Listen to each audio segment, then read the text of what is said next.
మోడీ గారు మీరు చదువుకున్న సర్టిఫికెట్ ఒకటి చూపించండి అని. ఆ సర్టిఫికెట్ మాత్రం చూపించాడంటే ఆర్టీఐ కూడా అతీతం అంటది.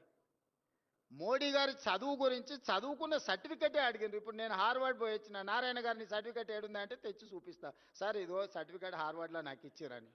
నేను చదువుకున్నది నిజమైనప్పుడు, నాకు పట్టా ఇచ్చింది నిజమైనప్పుడు చూపించడానికి ఉన్న సమస్య ఏంది? ఎక్కడ చదువుకున్నానో, ఏ యూనివర్సిటీ నాకు ఇచ్చిందో చూపించడానికి ఉన్న సమస్య ఏంది? మీ చదువుకున్న సర్టిఫికెటే ఒక రహస్యమైనప్పుడు చదువులేని,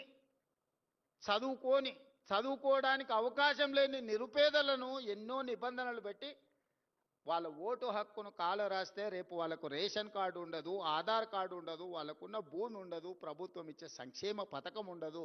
దీని వెనకాల కుట్ర ఉంది, పేదవాళ్ళని అణచేయాలన్న ఆలోచన ఉంది. రాజ్యాంగాన్ని ఒక రూపంలో పూర్తిగా సమూలమైన మార్పు తీసుకురావాలనేది ఆ రూపంలో అవకాశం లేదు కాబట్టి ఇంకొక రూపంలో ఈరోజు దాడి జరుగుతుంది రాజ్యాంగం మీద. మనం అందరం కూడా అప్రమత్తంగా ఉండాలి, చైతన్యపరచాలి ప్రజల్ని, ప్రజలలో చైతన్యం తీసుకొచ్చి ముందుకు వెళ్ళాలి. రావి నారాయణ రెడ్డి గారి గురించి వివిధ అంశాలను నిర్వాహకులు ప్రస్తావించారు.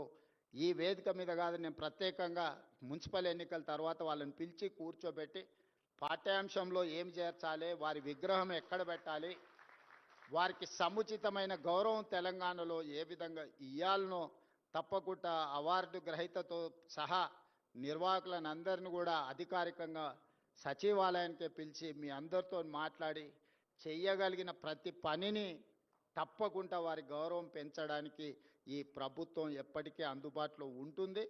ఆ విధమైన కార్యాచరణతో ముందుకు వెళ్తుందని తెలియజేస్తూ మీ అందరి దగ్గర సెలవు తీసుకుంటున్నా. ధన్యవాదాలు మిత్రులారా.